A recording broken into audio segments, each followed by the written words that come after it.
Bienvenidos a la entrevista de Focos. Este 15 y 16 de noviembre de 2020 justamente se conmemoran 31 años desde la masacre de 1989 en la que fueron asesinadas Elba, Celina y sacerdotes jesuitas en la UCA. Hoy conversamos con Manuel Escalante. Manuel es subdirector del Instituto de Derechos Humanos de la UCA y además coordinador general del Observatorio Universitario de Derechos Humanos. Manuel, bienvenido a Focos. Gracias por este espacio de conversación. Gracias por la invitación. También saludos a quienes nos acompañan. Manuel, este año había expectativas de que la condena del ex coronel Montano iba a animar a los operadores de justicia en El Salvador a reabrir la investigación del caso por el asesinato de Elba, Celina y los sacerdotes jesuitas, pero todo lo contrario. En El Salvador, la Sala de lo Penal ha fallado recientemente prohibiendo la reapertura del caso. ¿Te parece que la sentencia de la Sala de lo Penal es una reacción a la condena en España de Inocente Montano? Sí, bueno, primero creo que decir que esas expectativas, digamos, de que lo que estaba pasando en España iba a generar reacciones positivas acá en El Salvador, creo que eran expectativas de personas que están a favor de la justicia, que están en contra de la impunidad, que realmente quieren que los temas pendientes del conflicto armado definitivamente se resuelvan por las vías pacíficas. Pero lastimosamente sabemos que en este país todavía hay muchos personeros, incluso dentro de la misma institucionalidad pública, que están en contra de que esto se resuelva, ¿no? Es decir, personas que están promoviendo la impunidad de manera activa, y creo que la reacción que ha tenido la Sala de lo Penal con esta resolución es una situación, digamos, que se da dentro de este marco, ¿no? Es decir, frente a la posibilidad de ver que hayan verdaderos juicios, verdaderas sentencias y por lo tanto sanciones a los responsables, a nivel internacional, en El Salvador se cierra la puerta a eso, ¿no? Entonces, yo creo que sí, es una reacción por parte de la Sala y una reacción motivada por el miedo a la justicia. Bien, ahora, pero no solo tenemos el juicio contra Inocente Montano en España, sino que también aquí habían señales que parecía que íbamos a avanzar en esta búsqueda de justicia. De hecho, en 2017, un juzgado de paz ordenó la reapertura del caso de los asesinatos y esta decisión justamente del juzgado intentaba cumplir con la resolución de inconstitucionalidad de la amnistía, pero la Sala de lo Penal acaba, como estábamos diciendo, de revocar la decisión del juzgado, argumentando que los delitos ya prescribieron y así prohibió la reapertura e impidió que se investigue a los autores intelectuales. ¿Cómo explicas, Manuel, que la Sala de lo Penal desobedezca lo que ha mandatado la Sala de lo Constitucional? La condición necesaria, digamos, para que la Sala haya llegado a esta resolución, entre comillas, porque realmente al no estar respetando el marco constitucional y la jurisprudencia constitucional, eso realmente no debería ser llamada una resolución. Pero la condición que necesitaron estos magistrados para llegar a esa conclusión es la siguiente: es no citar en ninguna parte la inconstitucionalidad 44/2013, que es la que declaró inconstitucional la amnistía y la que dijo que la prescripción tampoco aplica para estos casos. ¿Y por qué pueden hacer eso? Es decir, técnicamente pueden saltarse esta mención a la sentencia de inconstitucionalidad de la amnistía. Pues no, o sea, es decir, aquí este es un claro ejemplo de que no solamente el Ejecutivo incumple sentencias de la Sala, que la Asamblea también incumple sentencias. Este es un claro ejemplo que también el órgano judicial está incumpliendo una sentencia de un máximo tribunal constitucional de nuestro país. Por eso es que digo, como no lo puede hacer, no lo debe hacer, y aunque lo hizo, digamos, esta resolución no debería de ser considerada como tal, es decir, debería ser considerada inexistente, porque realmente está ignorando este marco constitucional, que incluso el artículo 10 de la Ley de Procedimientos Constitucionales dice que toda inconstitucionalidad obliga a todas las autoridades sin excepción. Por eso es que también la misma UCA, ¿no?, en su pronunciamiento le llama la atención a la Sala de lo Constitucional y le dice: Sala, usted puede declarar inexistente o decir que es nula o qué figura ocupe, pero puede expulsar la sentencia de la Sala de lo Penal, incluso de oficio, porque la misma Sala de lo Constitucional ha demostrado ya en otros casos, por otros temas, que puede entrar a conocer de oficio frente a claras incumplimientos por parte de órganos de Estado de mandatos de sus sentencias. A ver, quiero detenerme en esto que estás diciendo.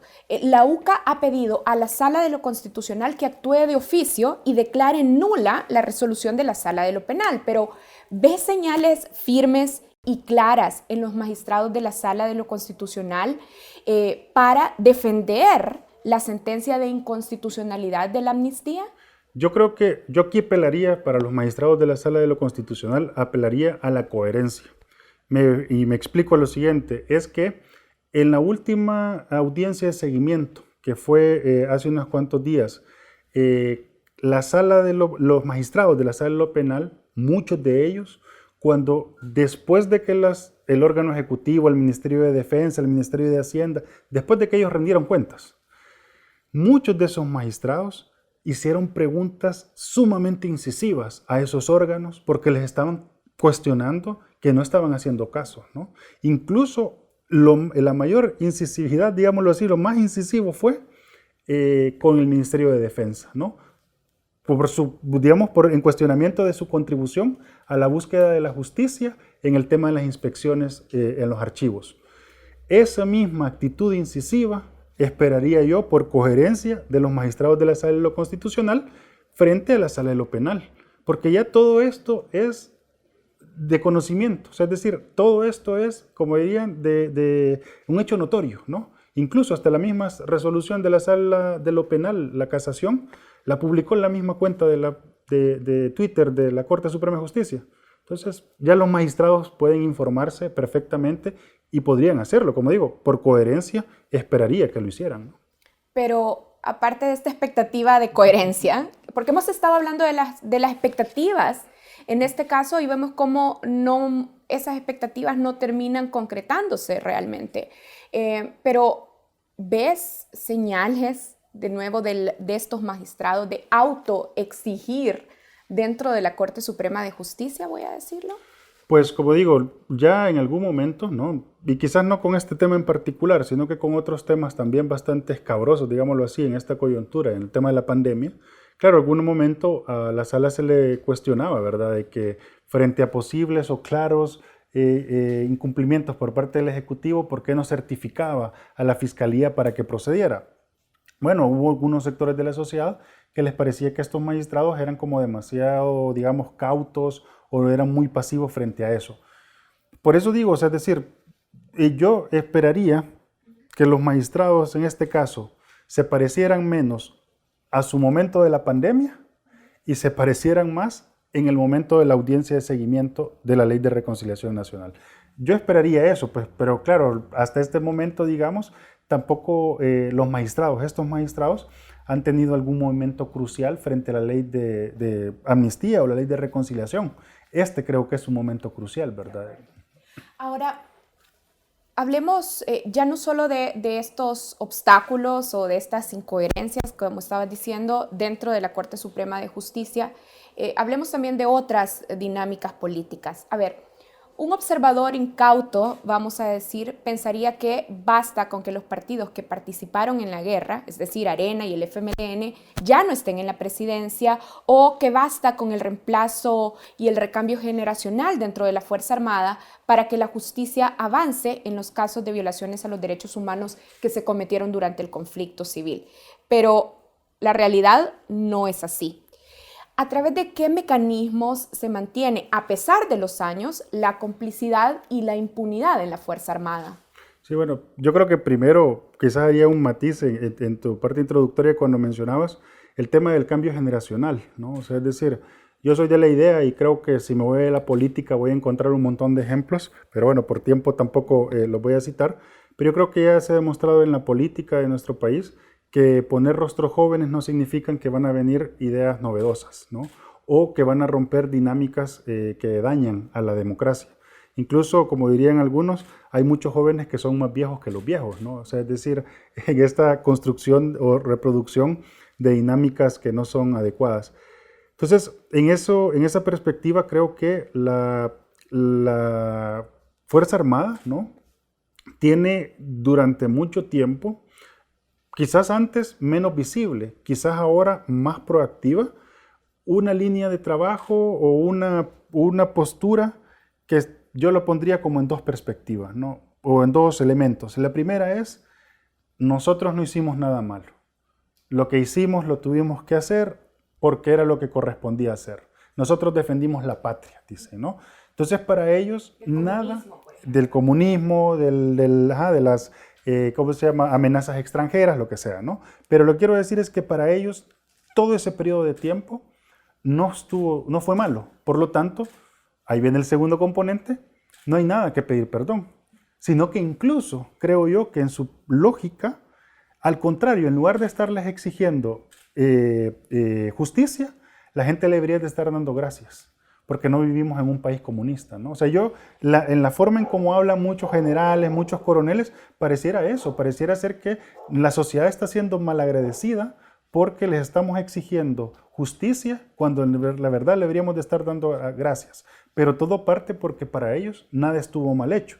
Y el problema es, volviendo al tema, volviendo al punto que decía antes, perdón, es que han cambiado los rostros, han aparecido nuevos oficiales del ejército, pero esas ideas continúan. Ese discurso continúa ahí. ¿Qué otros mecanismos ves que le sirven a la Fuerza Armada para mantener esta cultura de silencio, de impunidad, de impedir el acceso a la verdad y a la justicia? Yo creo que me centro en los hechos recientes, ¿verdad? Un mecanismo claro de que la Fuerza Armada actual está a favor de la impunidad y al mismo tiempo está favoreciendo, por lo tanto, a criminales del conflicto armado, y aquí no solamente de la Fuerza Armada, también creería que también, a los criminales de la guerrilla, ¿no? Es cuando se niega a abrir los archivos militares para que el juez llegue a hacer una inspección, ¿no? Una inspección que lo llegaba a hacer con peritos especialistas en documentación.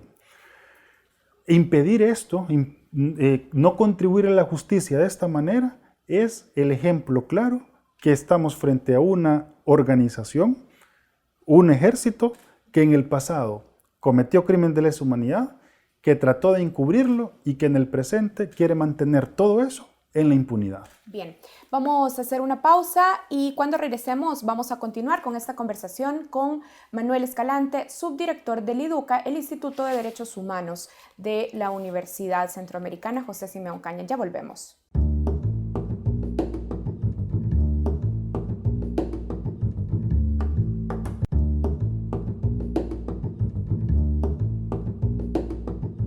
Continuamos en esta entrevista de Focos. Estoy conversando con el subdirector del IDUCA, Manuel Escalante. En el bloque anterior nos quedamos conversando sobre cómo se mantiene la complicidad y la impunidad alrededor y dentro de la Fuerza Armada. Manuel, siempre se repite que la Fuerza Armada cumplió con los acuerdos de paz, con su depuración, sometiéndose al poder civil, retirándose de la seguridad pública, por lo menos durante un periodo. Creo que todas esas afirmaciones hoy merecen una revisión. ¿Realmente la Fuerza Armada perdió poder político después de los acuerdos de paz?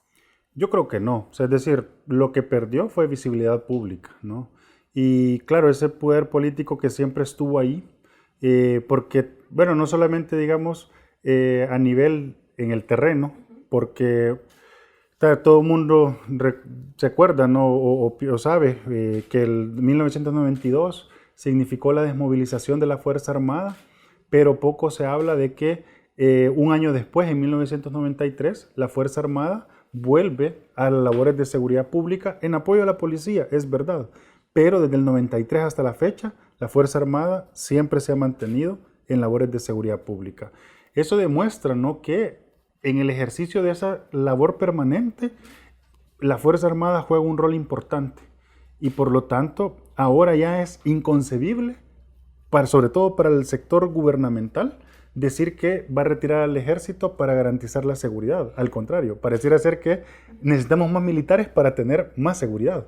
Eso te da un enorme poder de capacidad porque te está diciendo que este es un protagonista de una política pública tan importante como la seguridad. A ver, es claro entonces que decís, bueno, para los gobiernos se ha vuelto un actor importantísimo el acompañamiento de la Fuerza Armada, pero ¿qué otros elementos nos sirven para visibilizar esto que afirmas, que la Fuerza Armada sigue teniendo poder político, más allá del asunto de sus tareas y participación en la seguridad pública? Sí. Lo que pasa es que yo entiendo el poder político como la capacidad de, en este caso, de influir en las políticas públicas, ¿no? Y entonces, claro, en la medida que le estás dando un protagonismo a este actor, ¿no? Para poder decidir, por ejemplo, qué se va a hacer en un plan control territorial, que no lo conocemos, pero por lo menos en el discurso aparece eso, o que en el plan control territorial es necesario que ellos estén presentes, que seguramente no solo están en la ejecución, seguramente también estarán en la planificación. Ellos serán una voz y seguramente también muchos de los civiles estarán diciendo, no es que los militares saben de seguridad, ¿no? Entonces que sean ellos los que nos digan qué hacer. Entonces a eso me refiero de capacidad de poder política. Y ahí en ese caso estaríamos teniendo una Fuerza Armada que de manera activa esté probablemente en la planificación y seguramente en la ejecución de una política pública tan clave en la seguridad por la problemática que tenemos, pero al mismo tiempo tan electoral, porque no hay que perder de vista también que el tema de seguridad pública ha sido un tema electoral a todo nivel. Y ahí están ellos presentes. Lo que pasa es que no han tenido una visibilidad pública como ahora sí lo están teniendo, ¿verdad? Ahora, Manuel, voy a volver a este tema de cuánto entonces se transformó la Fuerza Armada después de los acuerdos de paz. Yo creo que, o sea, es decir, cambió su forma, porque obviamente no es la misma, no se actúa de la misma manera. También es cierto, ¿no? Hay algunas capacitaciones en derechos humanos, digamos, ¿cómo se llama? El pensum, digamos, ha cambiado, ¿verdad? En su formación, pero el problema no es tanto lo que ocurre en las aulas o lo que ocurre en los libros, sino es qué es lo que pasa en el terreno, ¿verdad? Y ya hemos visto incluso, recuerdo en el gobierno anterior, también ya la misma sala de lo constitucional, a través de un habeas corpus, reconoció la desaparición forzada de jóvenes en Occidente promovidos por elementos de la Fuerza Armada sin acompañamiento de la Policía Nacional Civil. O sea, estamos viendo entonces ya veíamos desde hace unos cuantos años algunas manifestaciones de que la Fuerza Armada, a pesar de todo el discurso de derechos humanos y de acuerdos de paz, ya en el terreno estaban desviando, digamos, su capacidad o su poder de seguridad. A ver, Manuel, el FMLN, que no tenía vínculos aparentes con oficiales de la Fuerza Armada, aún así, nunca desclasificaron los archivos de la Fuerza Armada. En mayo del 2019, Roberto Lorenzana, exfuncionario de administraciones del FMLN, reconoció en un evento público que existió un juego de poder protagonizado por la Fuerza Armada que los hizo temer un golpe de Estado. Desde tu punto de vista, ¿era real la amenaza desestabilizadora de la Fuerza Armada? Es decir, ¿la FAES conserva capacidad de desestabilizar a un gobierno democrático? Yo me atrevería a decir que la FAES tiene capacidad de desestabilizar al país. Y yo no sé si le creo o no le creo a Roberto Lorenzana, porque también eso puede ser digamos, la salida fácil para lavarse las manos y echarle la responsabilidad a la Fuerza Armada y salir ellos como víctimas, ¿verdad? No lo sé si le creo o no le creo, pero lo que sí estoy claro es que en El Salvador este año tuvimos un 9 de febrero. Y esa es una máxima manifestación de que la Fuerza Armada puede entrar a espacios democráticos y meternos en problemas de desgaste institucional. Al mismo tiempo también tenemos un ministro de la Defensa, que está en activo, por cierto, no sé, es decir, además de ser ministro, también es parte de la carrera, en el cual yo lo he escuchado en reiteradas entrevistas diciendo, palabras más, palabras menos, que el gobierno del presidente Bukele es el mejor gobierno que ha existido en la historia reciente del país. Eso ya es calificar la política nacional y eso ya tener participación en temas políticos.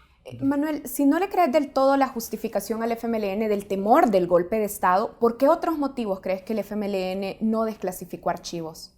No sé, bueno, ahí pueden haber otros elementos, digo, pueden ser archivos que también no les favorezca a ellos, porque eso también puede darse el caso, ¿no? Archivos del ejército que no favorezcan al FMLN. Exactamente, porque acordémonos que también dentro de los archivos del ejército está la inteligencia militar, y la inteligencia militar tenía el objetivo de investigar los planes de la guerrilla, ¿no? Entonces, ahí puede haber información también relativa a la guerrilla. O sea, entonces puede ser esto, ¿no? De que sí, efectivamente le tuvieron miedo a los militares, lo cual significa que los militares sí tenían un poder real para quitar un gobierno democráticamente electo. Puede ser que hay información que a ellos no les favorezca, como también puede ser incluso lo que dijo el presidente de la República, pero aquí yo quiero detenerme en esto, que los archivos hayan desaparecido. Pero el presidente dio 3 opciones, dijo, o los destruyeron, o se los llevaron, o están en otro lugar. En cualquiera de las 3 alternativas, ahí se está cometiendo delitos que están favoreciendo la impunidad. A mí lo que me llama la atención, y bueno, a través del IDUCA, ¿no? Mi persona fue a presentar un aviso penal para que se investigara justamente lo que el presidente dijo, porque sabemos entonces que esos archivos existieron, pero ya no están en la Fuerza Armada. Tienen que estar en algún lugar, o alguien los destruyó. Bueno, investiguemos, porque ahí hay delitos, ¿no? Pero independientemente de lo que haya ocurrido, lo cierto es que todos estos gobiernos, el actual y los anteriores, no han sido suficientemente transparentes ni claros, ni han querido colaborar con la justicia para que este asunto se resuelva y se aclare. Bien, hablemos del gobierno actual, hablemos de la relación del presidente Bukele con la Fuerza Armada. El presidente también es cómplice al impedir diligencias de investigación judicial en el Estado Mayor. Tiene un discurso guerrerista, vamos a decir, rinde tributo público al ejército, incrementa el presupuesto del ejército y ha dado la dirección de la Policía Nacional Civil a un militar retirado. ¿Ves indicios de que el presidente Bukele también tiene temor o que algunas de sus decisiones están subordinadas al poder de la Fuerza Armada? Yo creo que sí, es decir, tal vez no subordinación, tal vez no lo podría poner en este momento porque no tengo elementos si es de subordinación o no, pero al menos lo que sí puedo asegurar es que este gobierno tiene con la Fuerza Armada relaciones de coordinación.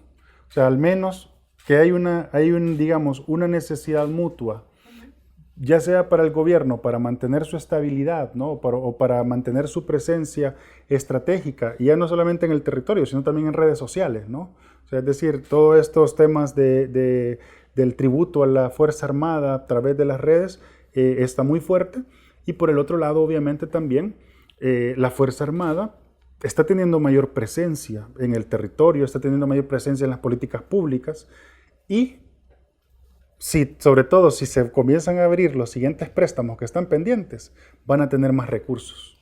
¿El gobierno del presidente Bukele está dando más poder político y más poder visible a la Fuerza Armada entonces? Yo creo que sí, o sea, es decir, eso, digamos, me parece que es, porque todo esto, digamos, no va de un golpe, no va de sopetón, como dice, o de un golpe, ¿no?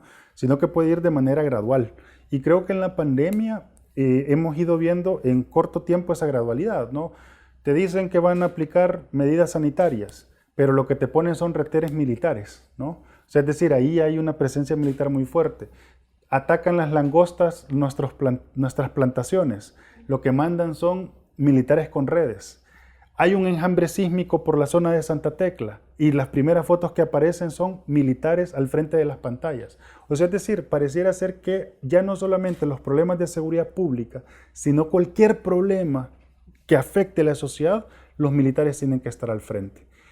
Eso, a nivel simbólico, sin duda, nos está mandando un mensaje de que para el gobierno los militares son claves. Estamos a un paso, si no es que ya lo hemos dado y no nos hemos dado cuenta, de que sean los militares los que comiencen a participar en la toma de decisiones estratégicas del país. Ahora, ¿qué implicaciones tiene justamente esto? Que los militares, como decís, si no es que está pasando ya, empiecen a participar en la toma de decisiones estratégicas de nuestro país.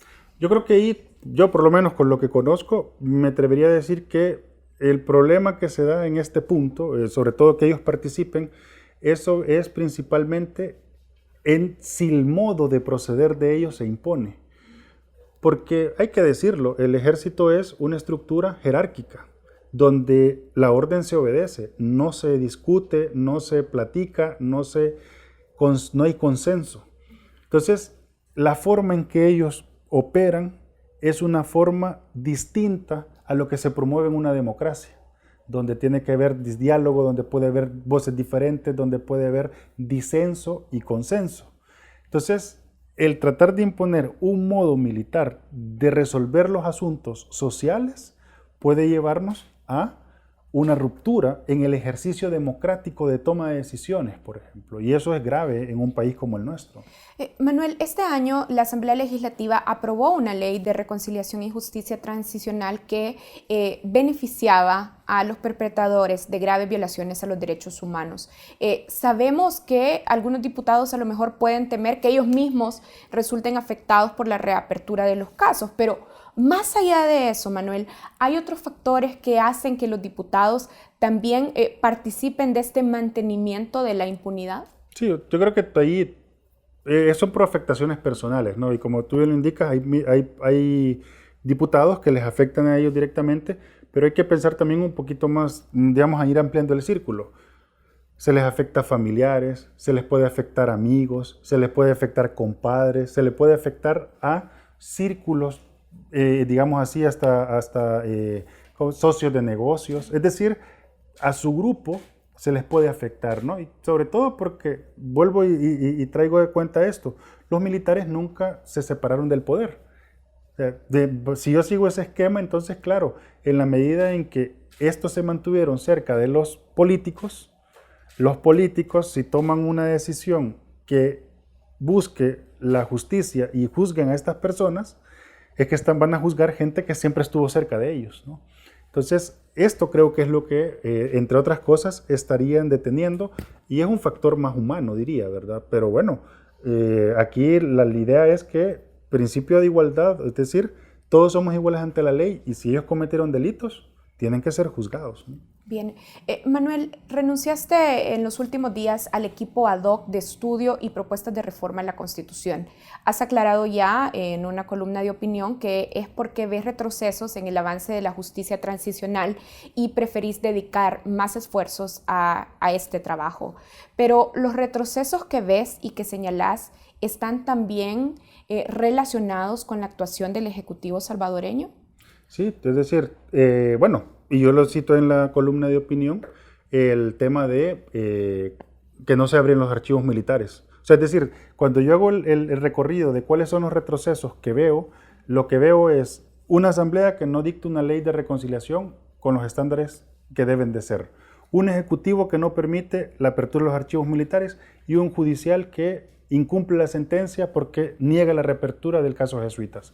Eso me dijo a mí: tengo que concentrarme en este tema, no puedo tener energías para otro asunto más, y yo quizás agregaría un elemento más. O sea, es decir, después de que dije, tomé mi decisión, que hace prácticamente una semana, a la fecha, con lo que ha ocurrido en estos últimos días, creo que tomé la mejor decisión, ¿no? O sea, es decir, cuando ya aparecen casos como relativos a corrupción en este gobierno, casos que pueden estar vinculados incumplimientos por parte de la policía, ¿no?